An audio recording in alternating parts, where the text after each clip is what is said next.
कौन हो तुम? तुम्हें अनुमान भी है किस पर हंस रहे हो? जानते हो मैं कौन हूं?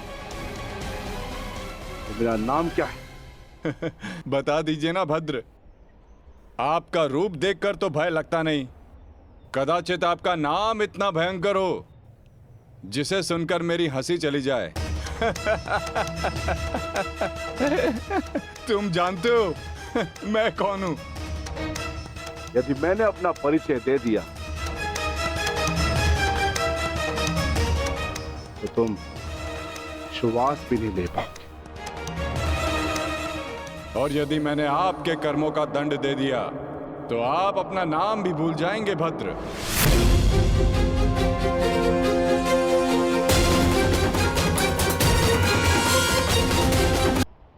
और यदि मैंने आपके कर्मों का दंड दे दिया तो आप अपना नाम भी भूल जाएंगे भद्र। जिस भांति आप पौधों और वनस्पति को अपने पांव तले कुचलते चले जा रहे हैं, स्पष्ट है कि निसर्ग के प्रति आपको कोई सम्मान नहीं है। वन से ऐसा व्यवहार केवल दो ही जंतु कर सकते हैं, एक जो मूर्ख हो और दूसरा कोई वानर हो।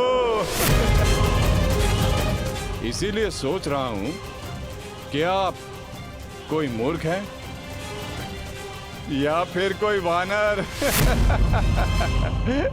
मूर्ख, तुम्हें तुम्हारी मृत्यु क्या खींचना ये?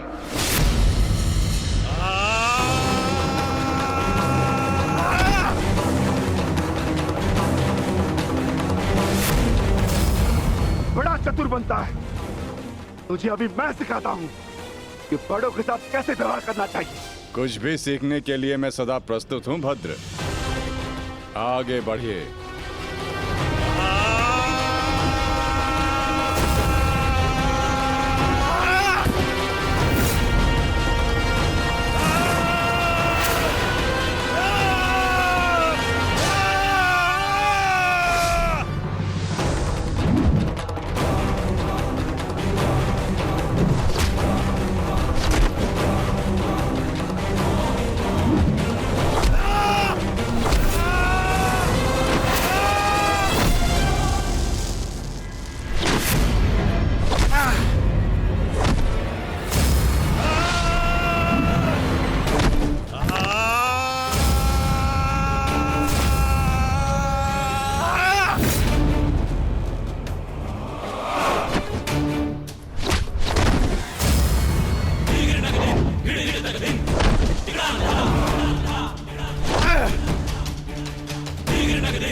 तुम साधारण मनुष्य नहीं हो सकते।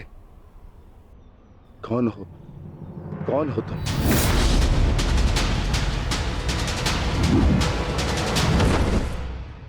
कहा था ना अपना परिचय देना भूल जाओगे। अब सुनो मेरा परिचय। मैं हूं बर्बरीक, घटोत्कच पुत्र बर्बरीक।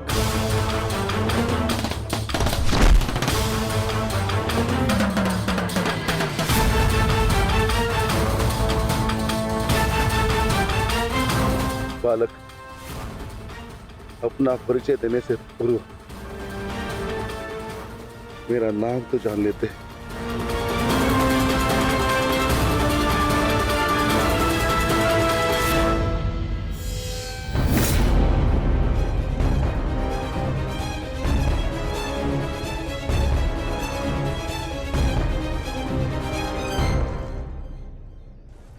क्षमा चाहता हूं माता, परंतु एक बात जानना चाहता हूं। ऐसा क्या है उस कर्ण में जो वो कर सकता है और वही सब उससे अधिक कुशलता से मैं कर सकता हूं? अवश्य पार्थ, अवश्य तुम कर सकते हो, परंतु कर सकने में और कर लेने में बड़ा अंतर होता है पार्थ। अर्थात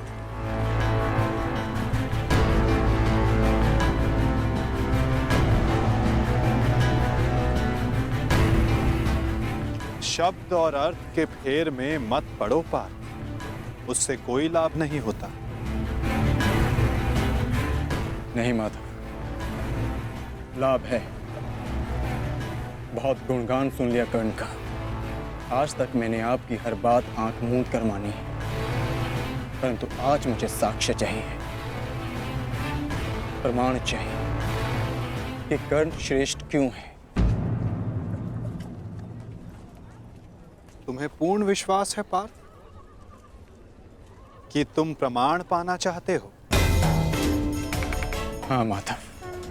ठीक है अर्जुन, मैं तुम्हें सिद्ध करके दिखाता हूं।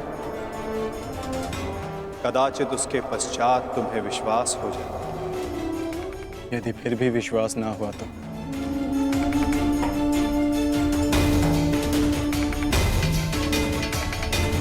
मैं वचन देता हूं पार्थ, कर्ण की प्रशंसा तो दूर, तुम्हारे समक्ष उसका नाम तक नहीं लूंगा।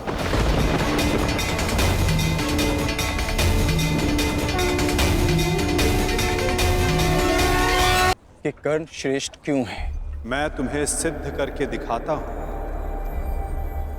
कदाचित उसके पश्चात तुम्हें विश्वास हो जाए। यदि फिर भी विश्वास ना हुआ तो मैं वचन देता हूं पार्थ, कर्ण की प्रशंसा तो दूर, तुम्हारे समक्ष उसका नाम तक नहीं लूंगा। मैं परीक्षा के लिए तैयार हूं माधव।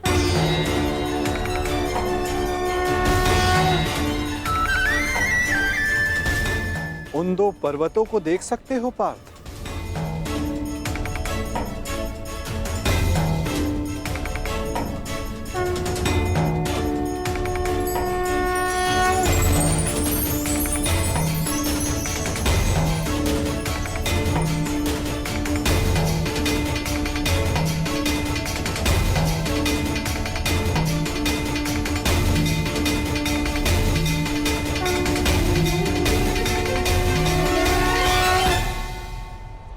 स्वर्ण पर्वत। हाँ पार्थ, अब ये दोनों पर्वत स्वर्ण में परिवर्तित हो चुके हैं।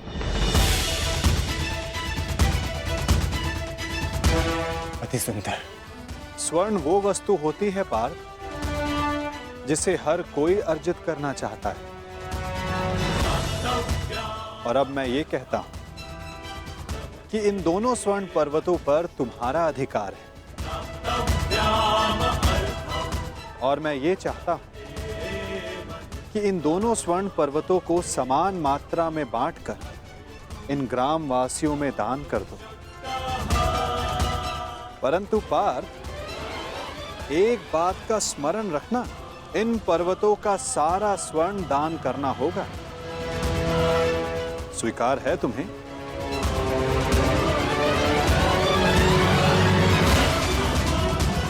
मुझे स्वीकार। आज्ञा दीजिए मां। ग्रामवासियों,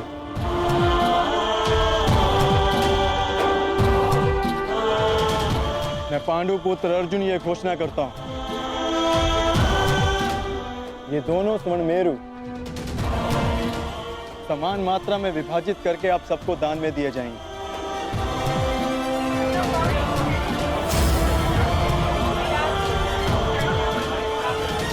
इसलिए आप एक पंक्ति में खड़े हो जाएं और अपना अपना भाग लेकर आगे जाएं। और विश्वास रखिए, सबको समान मात्रा में स्वर्ण मिलेगा। पांडु पुत्र अर्जुन के, पांडु पुत्र अर्जुन के, पांडु पुत्र अर्जुन के, पांडु पुत्र अर्जुन के।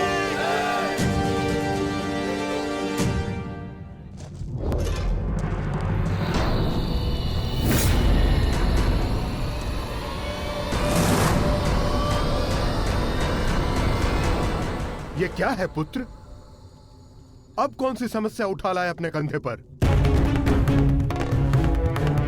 हाँ बार्बरिक, कौन है ये? और इनकी ये दशा किसने की? चिंता ना करो माता, ये केवल मूर्छित ही हुए हैं। परंतु कैसे? बस ये मुझे चुनौती देने की भूल कर बैठे। मुख से तो ये मूर्ख नहीं लगते, पर कार्य मूर्खों वाला कर बैठे।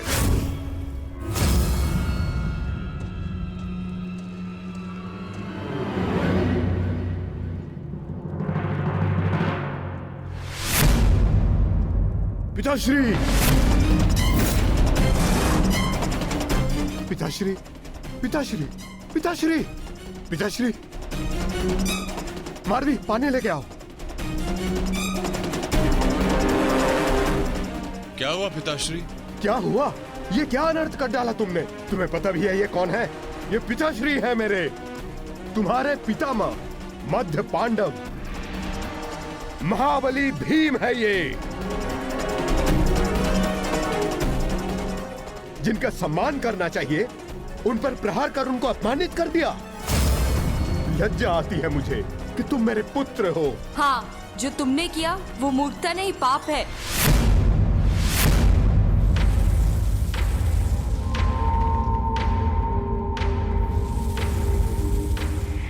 रुको,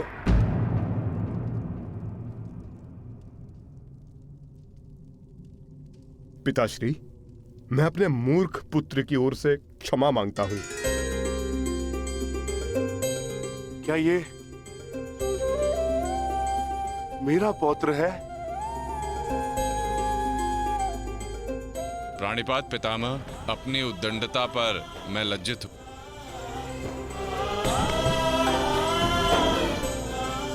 और मैं गर्वित हूं कि तुम मेरे पौत्र हो।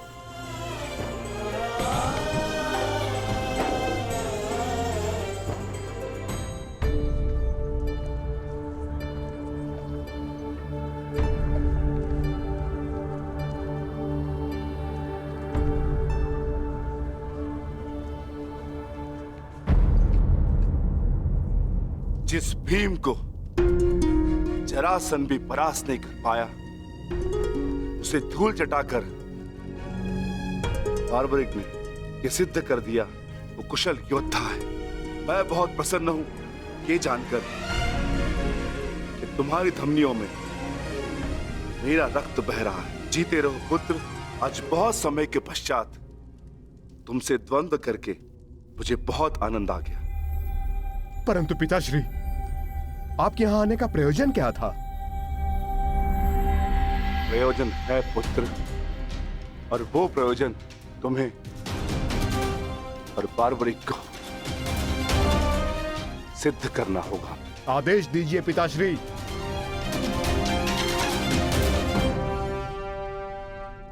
कौरवों और हमारे मध्य महायुद्ध आरंभ होने वाला है। तुम मेरे वंश के वीर हो। हमारे पक्ष को शक्तिशाली बनाने के लिए मुझे इस महायुद्ध में मेरे परिवार की आवश्यकता है। मुझे मेरे कुशल और बलवान पुत्र और पौत्र की आवश्यकता है। क्या तुम मेरा साथ दोगे? हम आपके आदेश के अनुपालन के लिए प्रस्तुत हैं पितामह। इस युद्ध में आपके लिए प्राण देना हमारे लिए गर्व की बात होगी। मेरा परिवार मेरे साथ है, तो इस महायुद्ध में हमारी विजय निश्चित है।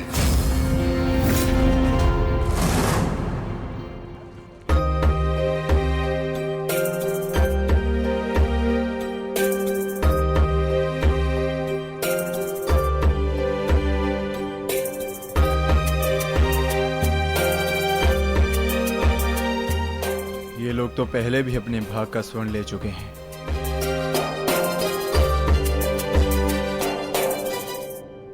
ये लीजिए माते। पुत्र,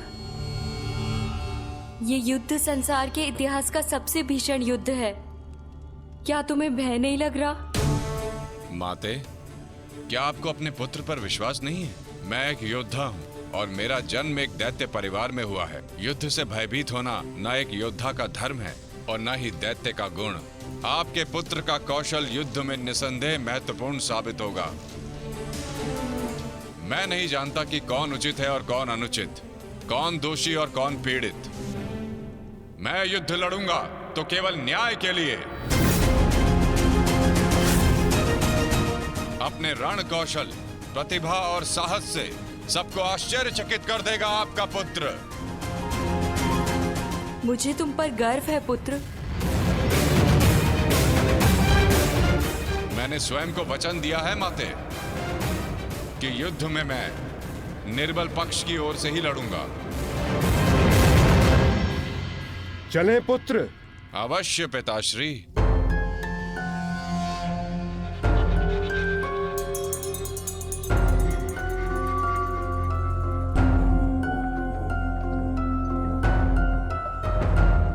रुक जाइए, थोड़ा विश्राम करते हैं। कुछ समय पश्चात पुनः प्रारंभ करें।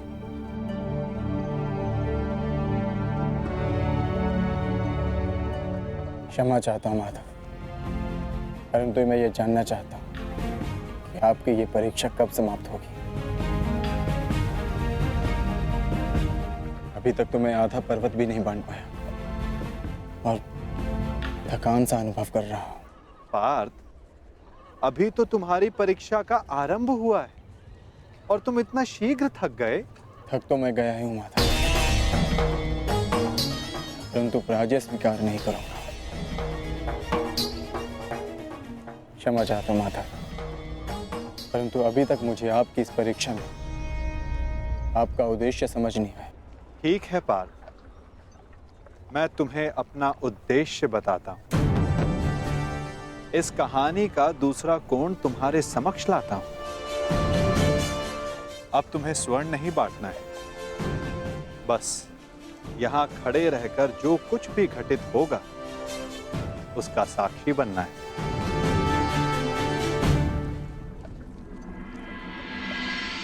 दिव्य दृष्टि से, बाण शक्ति से जीते ये सारा रण। शांत चित्त धरे, आत्मबल भरे, जीते हर बाधा गण। सूर्य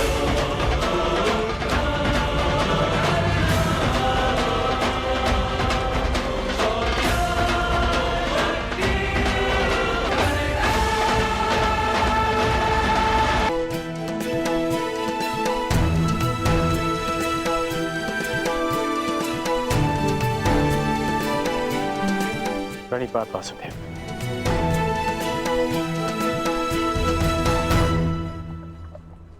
आदेश कीजिए कि कैसे आपने मुझे स्मरण किया। मित्र, एक महत्वपूर्ण कार्य के लिए तुम्हारी सहायता चाहिए मुझे। बड़े समय से इस कार्य को पूर्ण कैसे करूं, उसके विषय में सोच रहा था, तो तुम्हारा स्मरण हुआ है और मुझे पूर्ण विश्वास है कि तुम्हारे अतिरिक्त इस कार्य को और अधिक उत्कृष्टता से कोई नहीं कर सकता। ये मेरा सौभाग्य है कि आपने मुझे अपना मंतव्य पूर्ण करने के लिए योग्य समझा। वो तो स्वर्ण पर्वत देख सकते हो मित्र।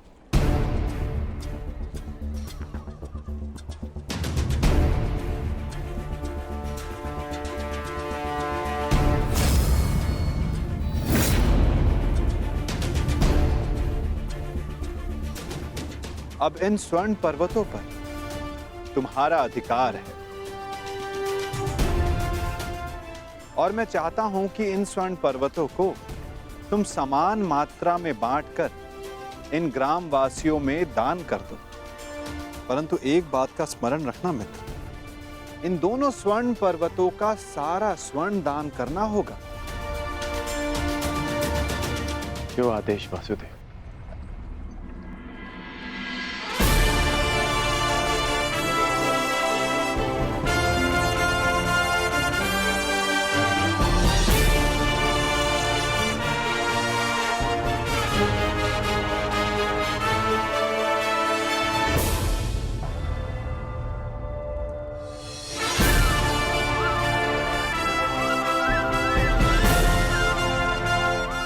मैं सभी ग्रामवासियों से निवेदन करता हूं कि ये दोनों स्वर्ण पर्वत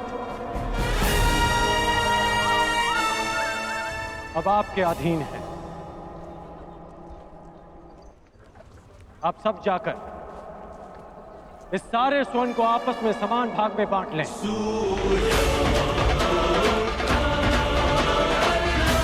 जाइए।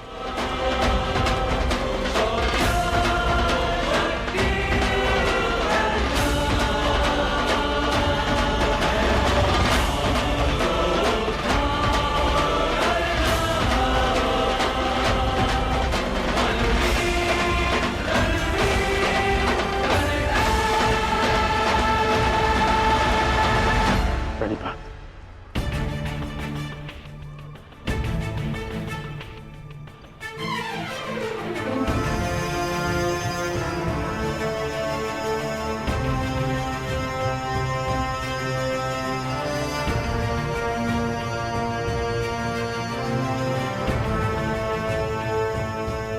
तुम्हें ये स्वर्ण इन ग्रामवासियों में बांटना था,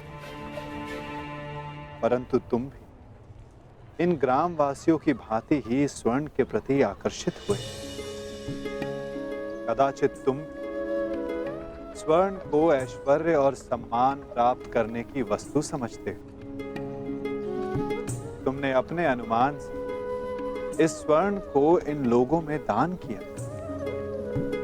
परंतु तुम्हें इसका ज्ञात नहीं था कि किसको कितनी आवश्यकता है। और कर्ण के मन में इस स्वर्ण को लेकर कोई आकर्षण, कोई लालच नहीं था पार्थ। और ये सब ग्रामवासियों में दान करके वो वापस लौट गया। पार्थ, जिस पर दान करने का उत्तरदायित्व हो, उसके मन में वस्तु के प्रति लोभ नहीं होना चाहिए।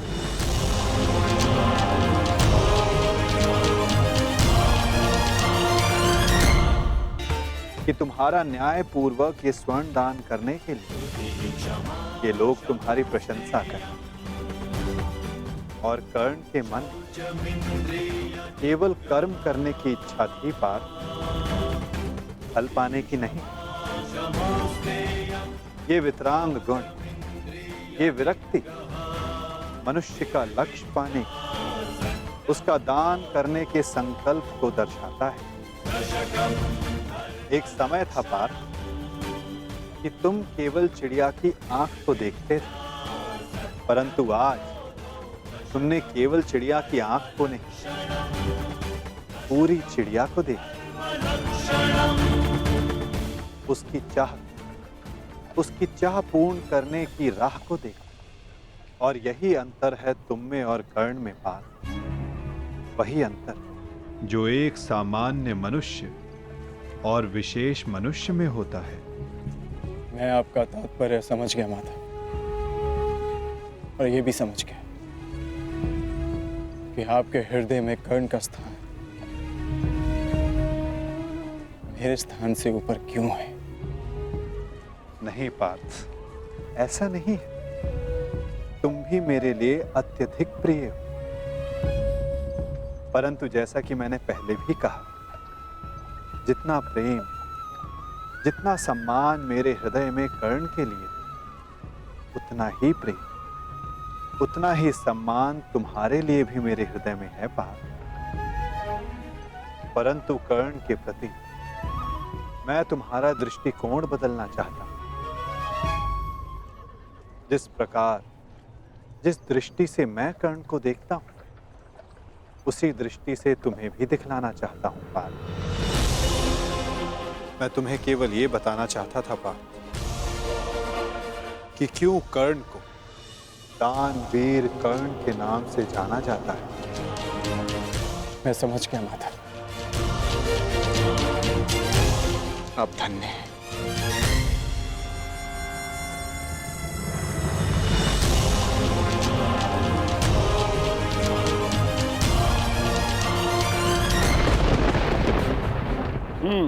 बड़ा दानवीर है ये कर्ण वासुदेव। आपकी परीक्षा तो पूर्ण हो गई। अब अब मेरी बारी। अब मैं बताऊंगा कि दानवीर होने के नाम पर कितना बड़ा ढोंग कर रहा है ये कर्ण। अब केवल अर्जुन को ही नहीं, पूरे संसार को ज्ञात होगा ये सूर्यपुत्र कर्ण कितना महान दानवीर है।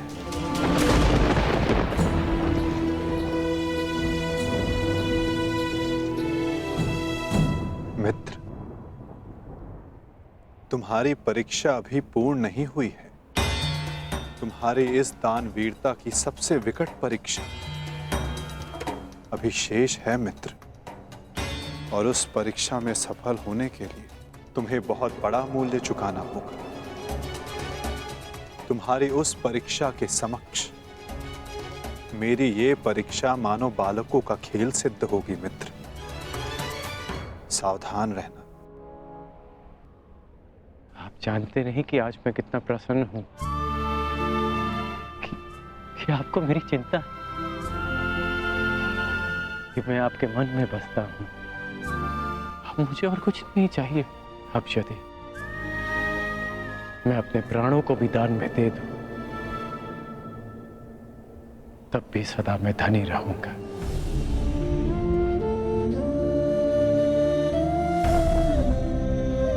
बड़ी बात वासुदेव।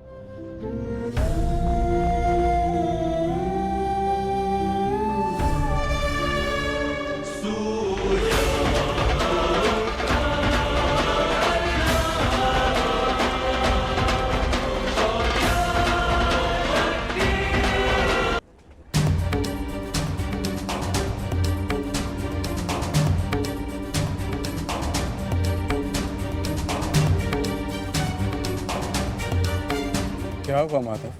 कुछ हुआ नहीं पार्थ, परंतु शीघ्र ही होने वाला है। पार्थ, प्रतीत होता है कि तुम्हारे भ्राता विकोदर वापस लौट आए हैं। जाओ, जाकर अपने अग्रज का स्वागत करो। जाओ पार्थ। आप नहीं आएंगे माधव? तुम जाओ पार्थ, मैं कुछ समय पश्चात आता हूं।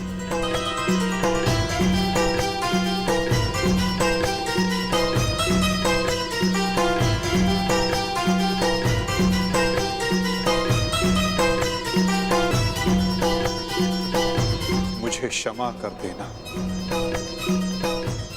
वीर बर्बरीक। बस करो नकुल, मुझे कुछ नहीं हुआ है। कुछ नहीं हुआ? राधा भीम, आप अपनी दशा देख रहे हैं? किसने किया ये सब? बस एक बार उसका नाम बता दीजिए, जीवित नहीं छोड़ूंगा उसे। मैंने।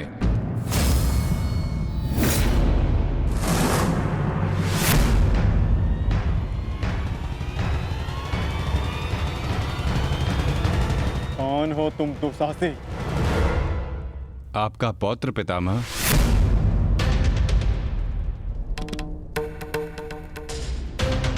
घटोत्कच पुत्र बर्बरीक हूं मैं।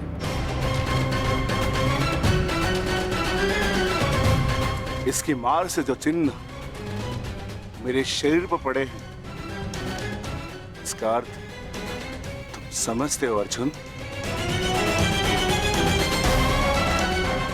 इसका अर्थ है कौरवों पर हमारी विजय तो निश्चित है अनुज।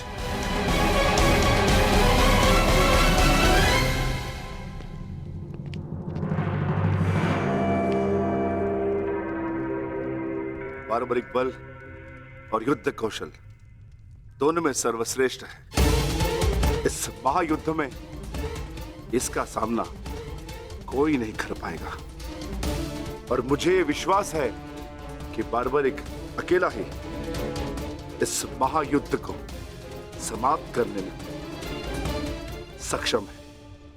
तो ये तो बहुत प्रसन्नता की बात हुई।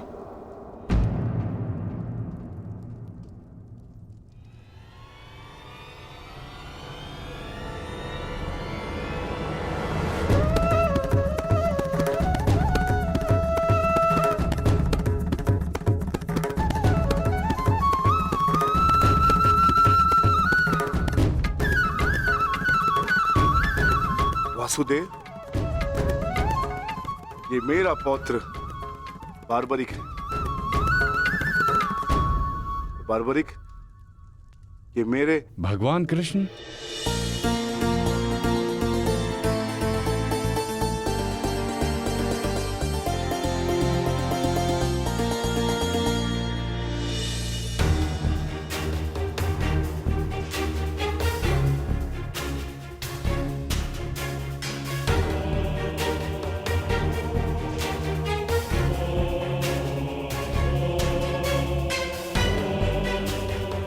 बचपन से आपकी कथाएं सुनकर ही बड़ा हुआ हूं प्रभु। आप मेरे स्वप्न में आते थे। मैंने देखा कि आप ही मेरे मुक्ति मार्गदर्शक हैं।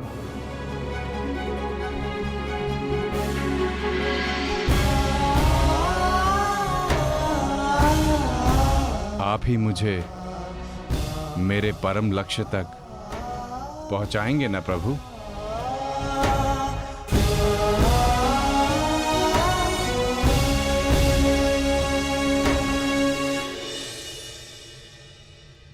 तो तुम्हें लगता है बर्बरीक कि तुम स्वयं ही अकेले इस युद्ध को समाप्त कर सकते हो? आप आदेश दें तो। और ऐसा करने के लिए तुम्हें कितना समय चाहिए बर्बरीक? आप सब बताएं कि आपके अनुमान से कितना समय लगना चाहिए? जो भीम ने बताया उसके अनुसार 1 माह, 1 पखवाड़े में भी हो सकता है। 2 दिन। नहीं, केवल 1 दिन।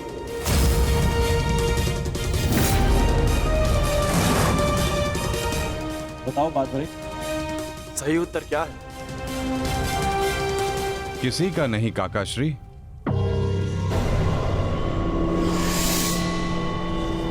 तो बताओ बर्बरीक, कितना समय लगेगा तुम्हें? केवल उतना जितना 3 बाणों का संधान करने में लगता है।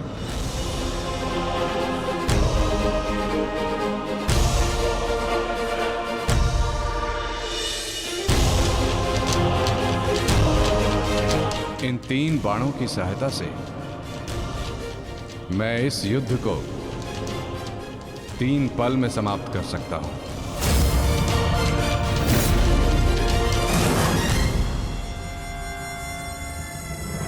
चाहे जितने भी शत्रु मेरे समक्ष हों, इन 3 बाणों से मैं सभी का नाश कर सकता हूं।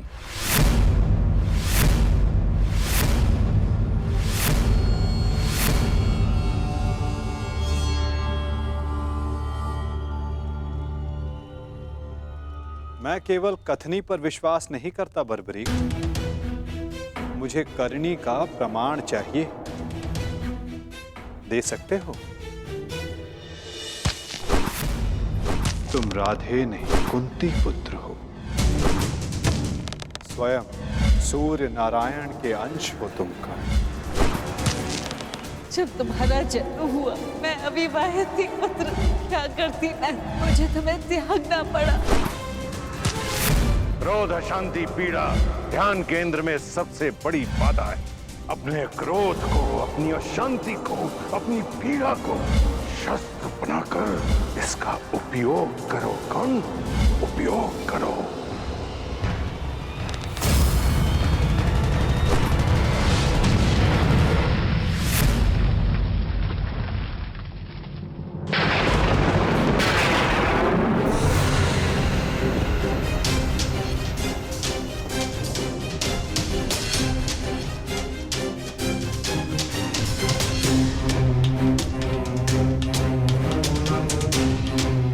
मैं इंद्र हूं, देवराज इंद्र। सूर्य को भी अपने नियंत्रण में कर सकता। तो तुम क्या हो? जितना भी अभ्यास करना है कर लो। का धनुष से बाण चला लो। हाल के बिना योद्धा को मरना ही होता है।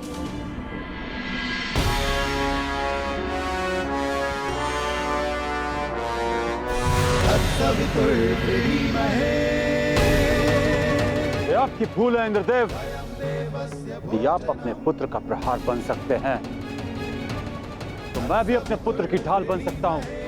मेरे मार्ग में बाधा मत बनिए सूर्यदेव, जितना प्रयास करना है कर लीजिए, परंतु इस दानवीर कर्ण को कोई नहीं बचा सकता।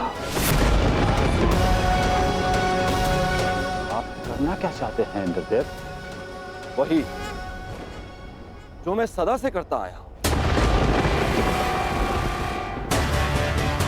अपने शत्रु की दुर्बलता से लाभ उठाना।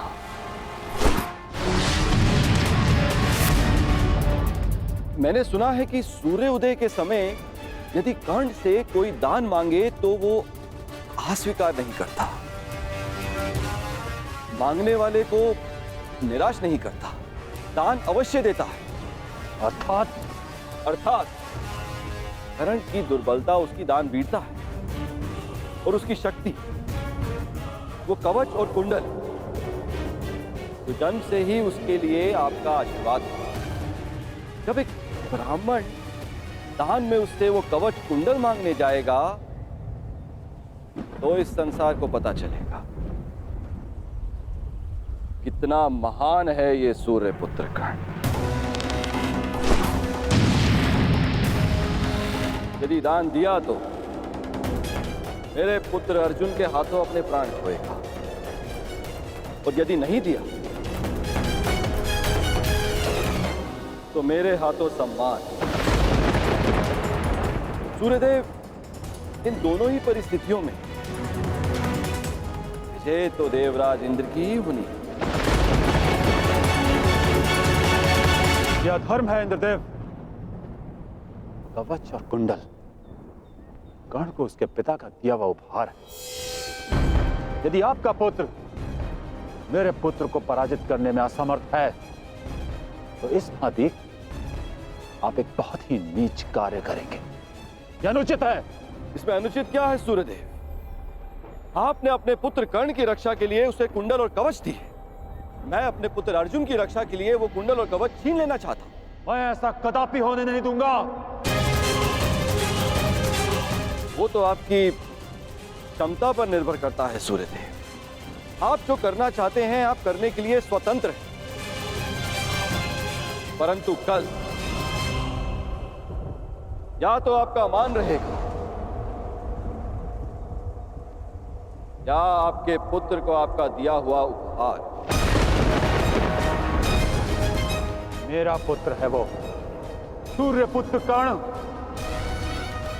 शीघ्र ही आपको अपनी भूल की अनुभूति हो जाएगी। कल प्रातः संसार पर सूर्य का प्रकाश पड़े या ना पड़े, परंतु ज्ञान का प्रकाश आपकी बुद्धि पर अवश्य पड़ेगा।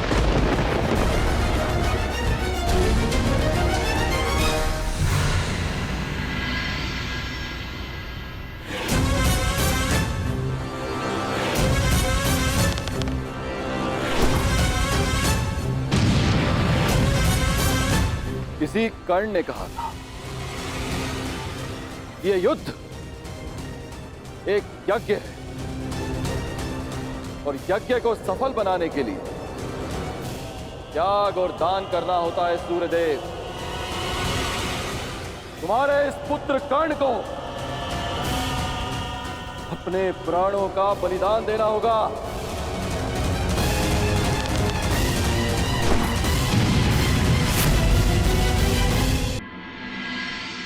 मुझे ये बाण मेरी आराध्य देवी ने दिए हैं प्रभु।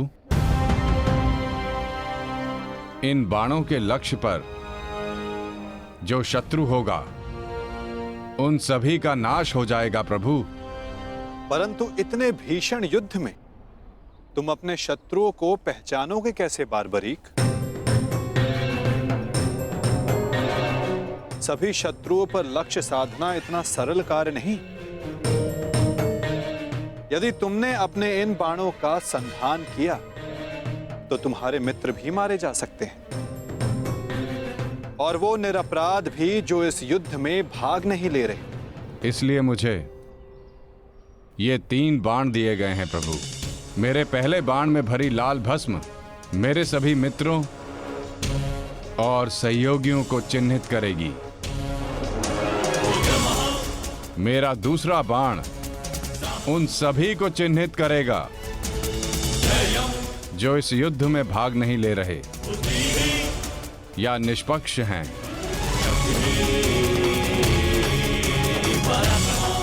और ये तीसरा बाण एक क्षण में उन सभी का अंत कर देगा जिन्हें मैंने चिन्हित नहीं किया, अर्थात मेरे शत्रुओं का नाश। असंभव, मैं नहीं स्वीकारता। प्रत्यक्ष को प्रमाण की आवश्यकता नहीं है माधव। मैं यहां हूं, आप यहां हैं, और मेरे बाण भी। आप चाहें तो मेरा परीक्षण यहीं ले सकते हैं। बस लक्ष्य बताएं। तो ठीक है बार्बरिक, लक्ष्य भी तुम्हारे समक्ष प्रस्तुत है। इस वृक्ष को देख रहे हो?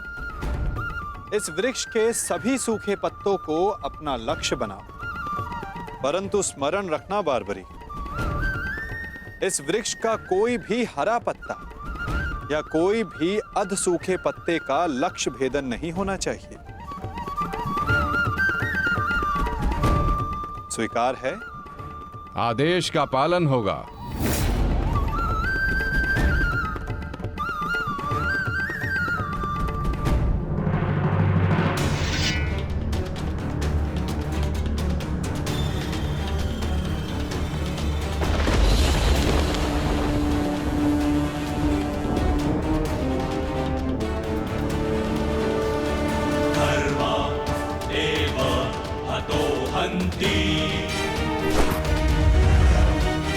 धर्मो रक्षति रक्षितः।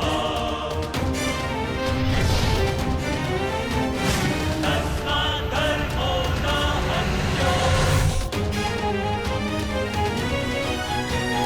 मानो धर्मो हतो वधि। धर्म एव हतो हन्ति। धर्मो रक्षति रक्षितः।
सभी अनचिन्हित पत्रों का लक्ष्य भेद हो।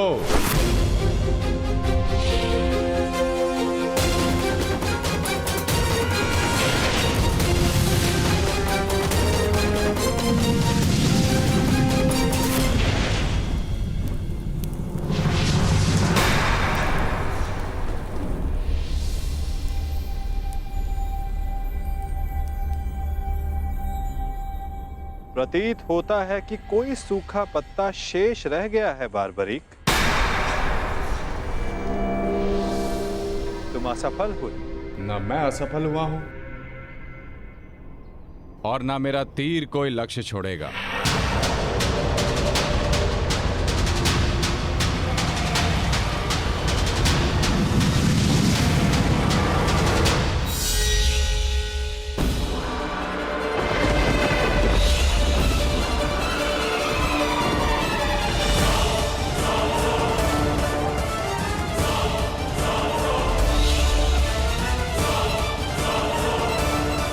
आपके चरण मेरे बाण के लक्ष्य के मध्य में आ रहे हैं प्रभु। आपसे निवेदन है कि आप अपने चरण हटाइए प्रभु, अन्यथा ये आपके चरण को भेद देगा।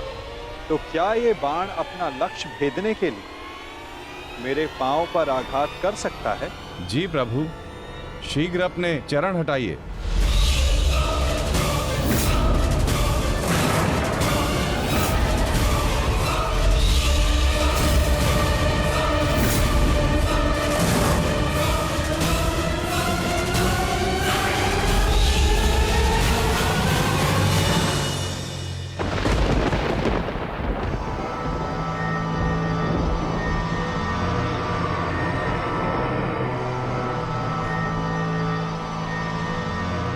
ये क्या किया वासुदेव? मेरा वरदान था कि ये बाण कभी लक्ष्य चूकेंगे नहीं। मैं वासुदेव आपके वरदान का मान अवश्य रखूंगा।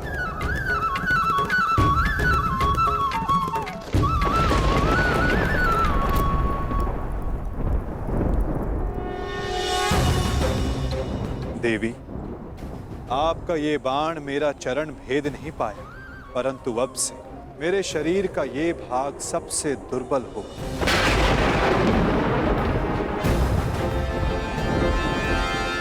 और अब कोई भी बाण मेरे इस स्मरण स्थल को भेद पाएगा। ये मेरा वचन है देवी, और यही मेरे इस देह को त्यागने का कारण बनेगा।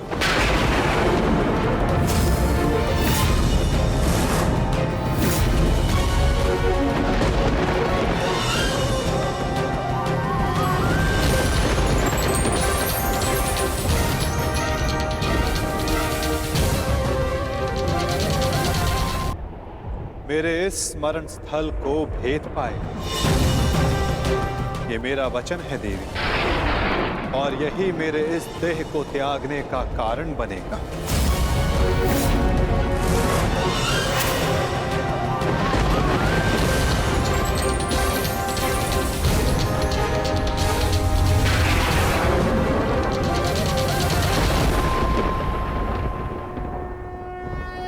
परंतु क्यों माता, आपने उस पत्ते पर पांव क्यों रखा? ऐसी क्या आवश्यकता थी आपको? मैंने जो किया उसकी आवश्यकता थी पार्थ, और अब जो मैं करने जा रहा हूं उसकी भी आवश्यकता है। परंतु मैं ऐसा करना नहीं चाहता था पार्थ। ये सत्य है कि बार्बरीक के ये 3 बाण अमोघ हैं। ये हमारे लिए शुभ समाचार है ना माधव? हाँ, परंतु धर्म के लिए ये सबसे अशुभ समाचार है विकोदर।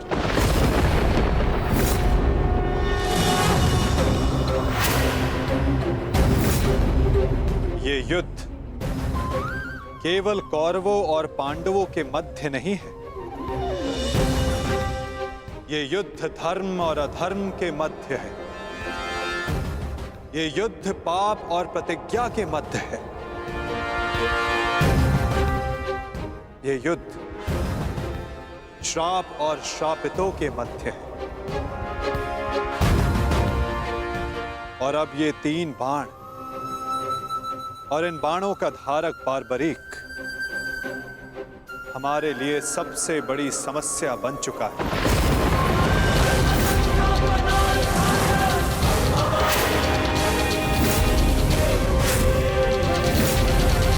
इसी कारण बार्बरीक का अंत अब अनिवार्य है।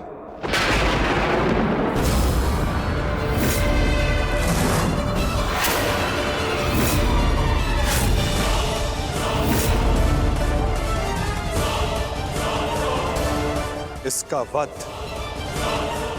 अब अटल है।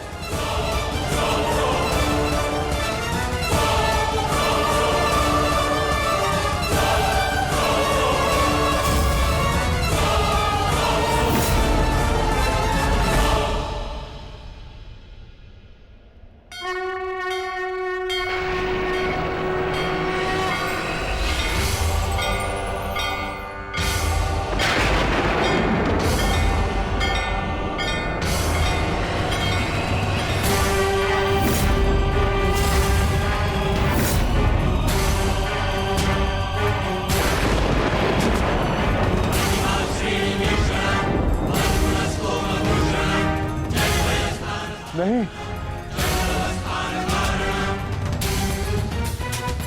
नहीं वासुदेव, मेरे जीवित रहते मैं ऐसा नहीं होने दूंगा।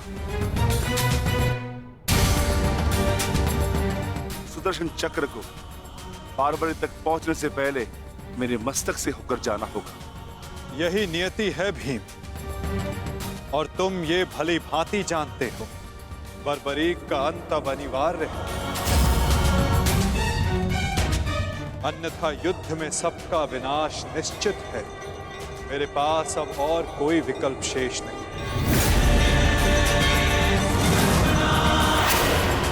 मुझे बारबरीक का अंत करना ही होगा।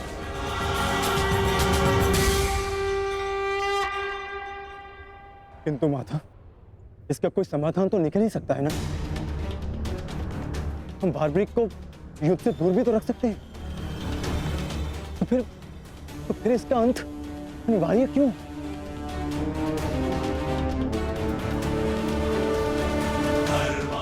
मैं अपने पुत्र को इसी क्षण जाने का आदेश दे दूंगा। मेरी आपसे विनती है प्रभु, मेरे पुत्र को उस कर्म का दंड मत दीजिए जो उसने अभी तक किया ही नहीं। मेरे पुत्र पर सुदर्शन चक्र का प्रयोग ना करे वासुदेव, मेरी विनती है आपसे।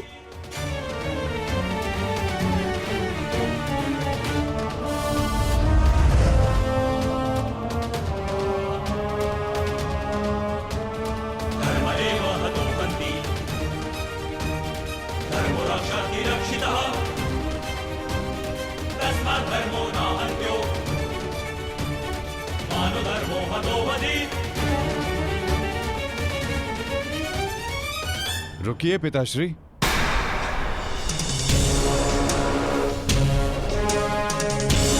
मैं यहां खाली हाथ लौटने नहीं आया था पिताश्री, मुझे इस युद्ध में भाग लेना ही है।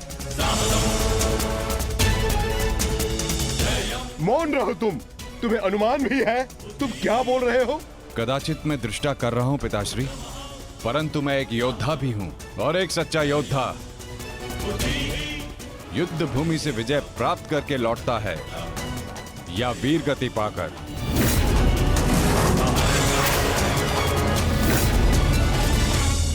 क्षमा कीजिएगा वासुदेव, परंतु युद्ध में बारबरीक के भाग लेने से हमें क्या हानि होगी? बारबरीक हमारे पक्ष से युद्ध करेगा, हानि तो केवल कौरवों को होगी वासुदेव। नहीं युधिष्ठिर, जो तुम्हें दिख रहा है वो सत्य नहीं है। क्यों बारबरीक, मैंने उचित कहा ना? मैं समझा नहीं वासुदेव। बारबरीक निश्चित रूप से हमारे पक्ष में लड़ेगा, तो इसमें क्या संदेह है? क्यों पौत्र? सत्य यह है कि मैं इस युद्ध में निर्बल पक्ष की ओर से भाग लूंगा।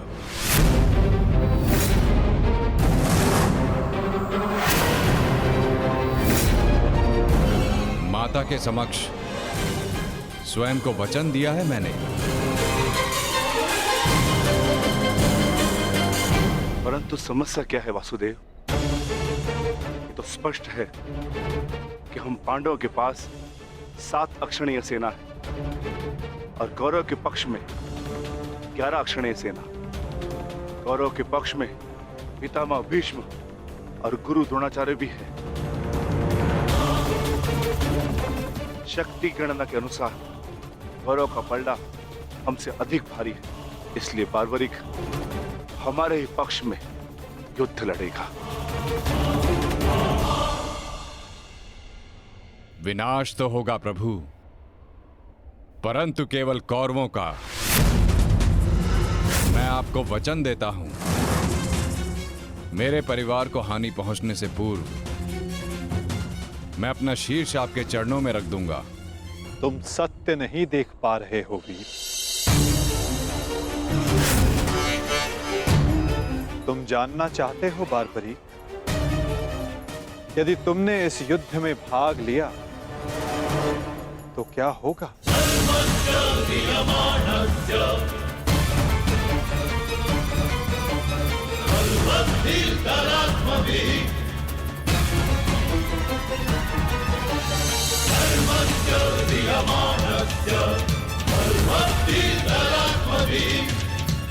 तो देखो,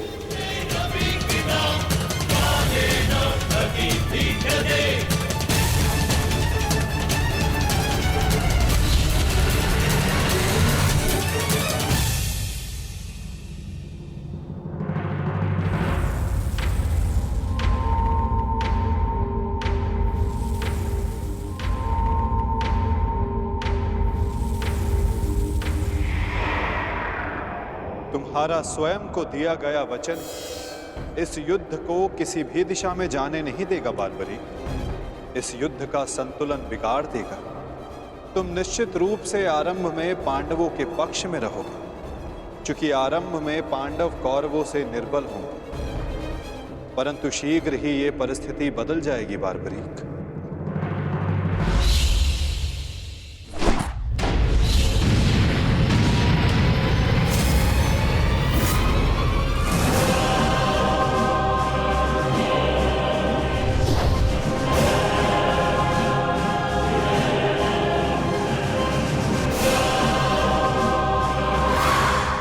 जब कौरवों का विनाश प्रारंभ होगा तो शीघ्र ही पांडवों का पलड़ा कौरवों से अधिक भारी हो जाएगा और तुम अपने वचन के कारण संतुलन बनाए रखने के लिए अपना पक्ष छोड़कर कौरवों के पक्ष में चले जाओगे और उसके पश्चात तुम पांडवों पर प्रहार करने लगोगे। और इसी कारण इस युद्ध का संतुलन बिगड़ जाएगा।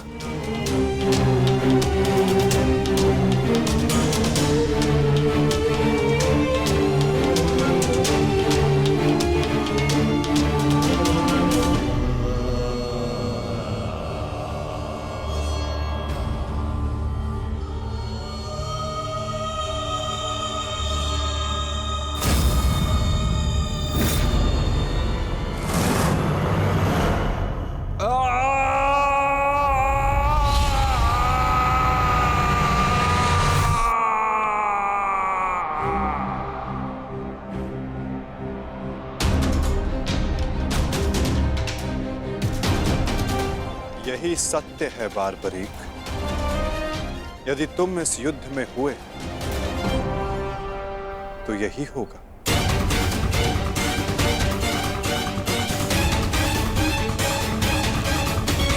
इस युद्ध में हुए तो यही होगा। तो मैं क्या करूं प्रभु? संसार का हर योद्धा अपना युद्ध चुनता है।